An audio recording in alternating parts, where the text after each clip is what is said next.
I thought I would just do this on a voice note because it's so much quicker for me. I mean, it's so much quicker. What was I saying?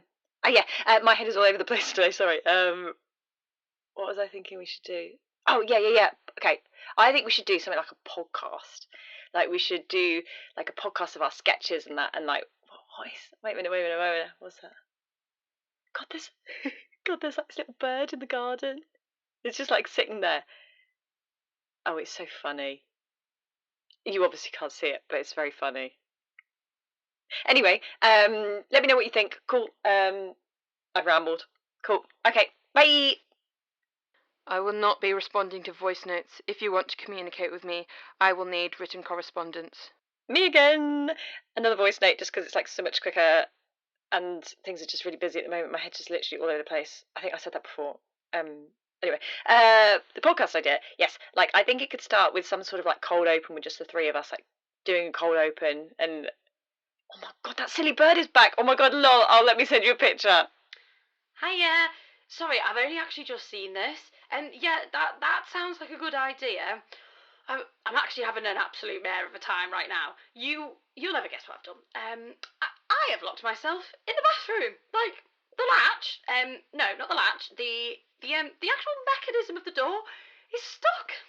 I will not be responding to voice notes. If you want to communicate with me, I will need written correspondence.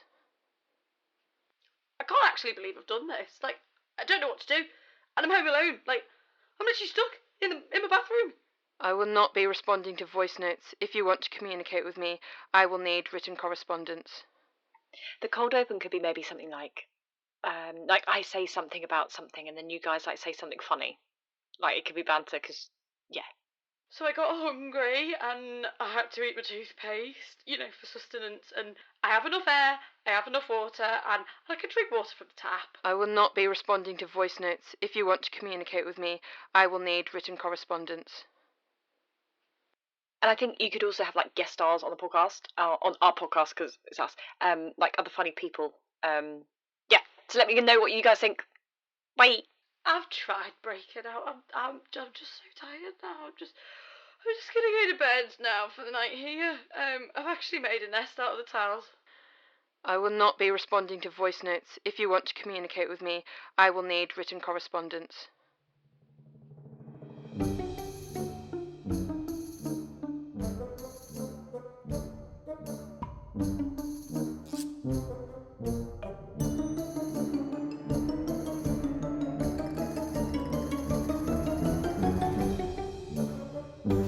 Hello and welcome to the Quirks and Foibles show. Is that what this is called, the Quirks and Foibles show? Yeah. Yeah? Yeah, maybe. Maybe it's called the Whirring Podcast because that's what I'm about to take off. Katie is part robot and she wishes to head to her home planet of Robot Town. Thank you. High up in the sky. I'm totally lost. This is the... Amy, come in. This is the podcast. I'm ready for the podcast, but I was confused when it started talking about it being a robot. What? Well, that's just what we're talking about at the moment. Right. Anyway, this is the Quirks and Foibles show. Welcome. Welcome. And if you don't know us, that's highly understandable. We're a comedy trio. We do sketches and comedy on a weekly basis, and this is our podcast. This is our show. This is our radio show. Radio sketch show. Radio sketch show, because we're in with the kids. Down with the kids. Oh no! Wait! We haven't introduced ourselves. Oh, sorry. Very, very big boo boo there. A faux pas. My name is Millie. My name is Katie, And I'm Amy. Anyway, shall we just get on with the show? What we're planning to do is just a load of sketches. Most of them new sketches made specifically for you, for now, for your ears. Some of them, some old sketches that we've had on our dusty YouTube shelf. All of them you can watch now. Like Wheezy in Toy Story. Yes, our wheezy old sketches, but most of them are brand new. Let's get on with the show.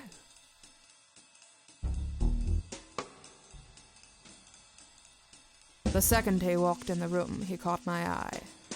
The way he walked, the way he talked, the way he held his head. He was a man of intrigue, multifaceted. He had stories to tell, but wasn't at liberty to tell them. He was an enigma, a riddle without an answer, the crossword clue that keeps you up at 3 a.m. Describing him would be like describing the moon. Ethereal, yet cold, lonely, and distant. He was also very white. Eyes? The man was young, but his eyes were old, ancient with wisdom, betrayals, heartbreak. His eyes were a beetle length apart. He had one eyebrow permanently cocked, as though amused by everything he saw, like he had seen it all 1,000 times before. Colour? His eyes were the gamut of pleasure and pain. They were the negative space in a work of art. The color you feel when you turn over and find he's gone. No note, no nothing. Just his scent on the wind. I don't know what that colour is. Height?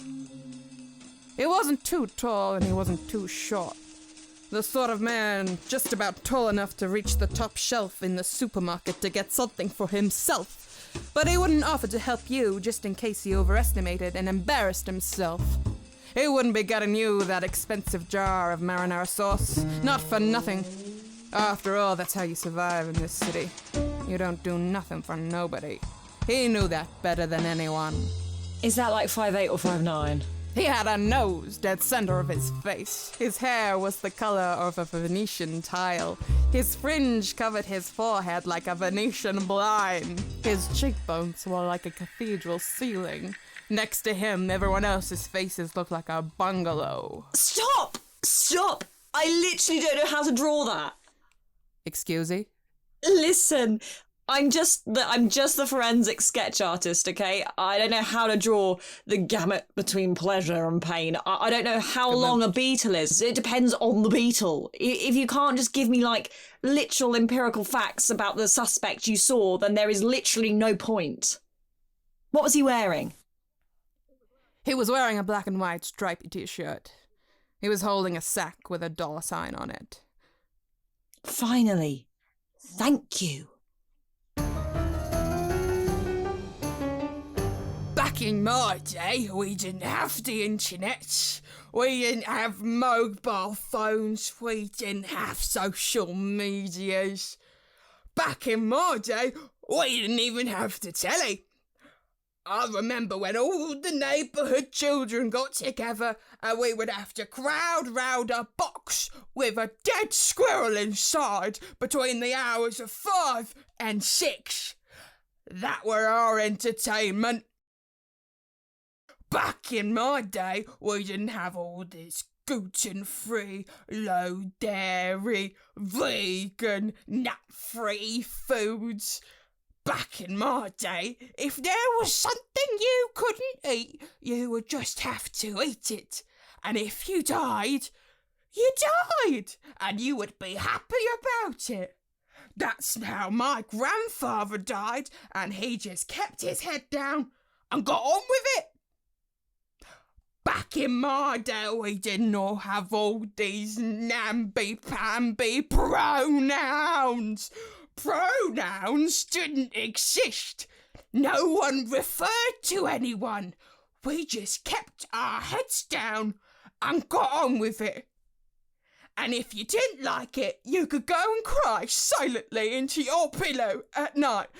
That's how we did it back in the day. Can you pass me that rubber? The what? That rubber there. Oh, you mean the eraser. Yeah.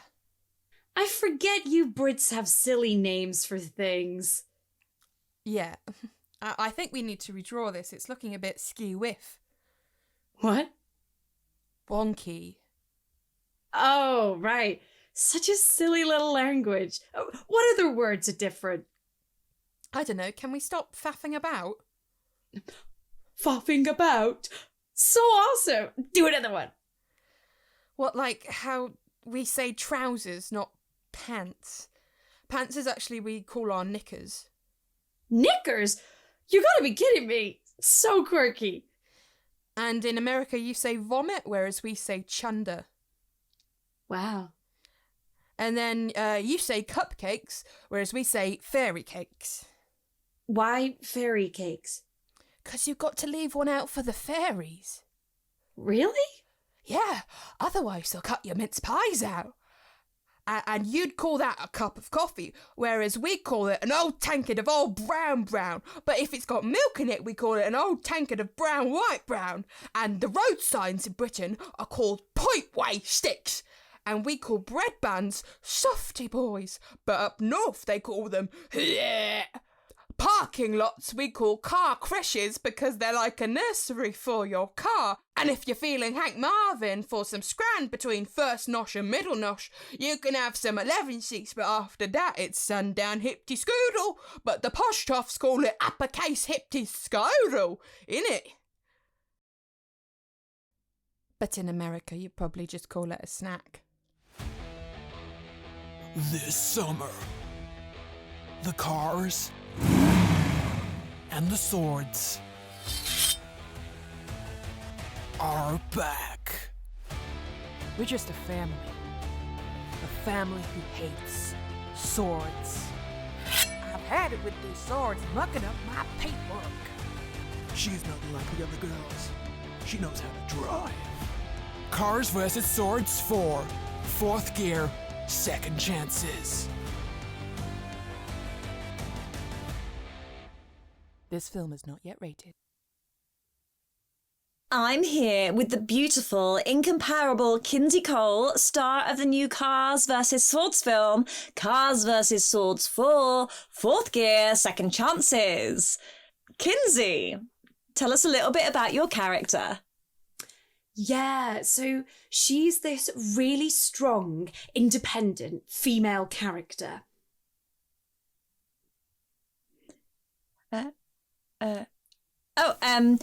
So what was it like playing this character? Yeah, so it was so cool to be playing a really strong, independent female character. Right. And how did you approach playing this role? Yeah, I think for me, it was really important that she was this really strong, independent female character.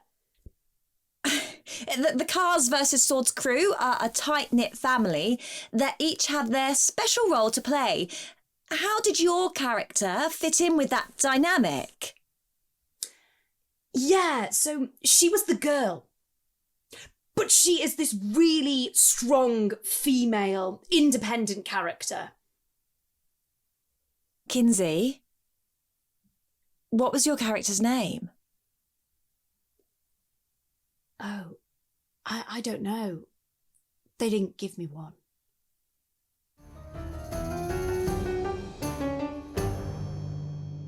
That's it for the Quirks and Foibles show. Thank you very much for listening. I've been Millie. I've been Katie. And I've been Amy. Ooh, so yes, we're Quirks and Foibles. You can find us on all social media to ever exist, and that will ever exist at Quirks and Foibles Sketch. Big thank you to James Stratford for creating our amazing theme music. Thank you, James. Thank you, James. We do love the little...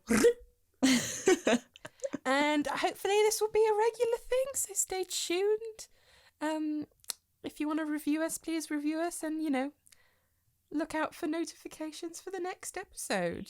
It will be a regular thing, so definitely stay tuned. Let's be confident here. And subscribe to wherever you get your podcasts. That's a line they say, isn't it?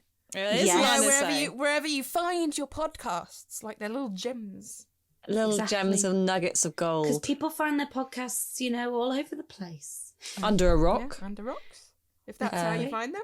We shan't in judge. in On an the top allotment. shelf. Inside other podcasts. Inside other podcast. In a suitcase. I found one Podcast there within once. podcast. Exactly. Yeah. Up your butt. We do not condone sticking You- podcasts up your butt. You really took us to that level. Yeah. This Butt is level suitable duff. for all, and I don't know if Yeah. butt talk is, but comment. Oh, let's be honest, butt talk's I- more I for mean- children.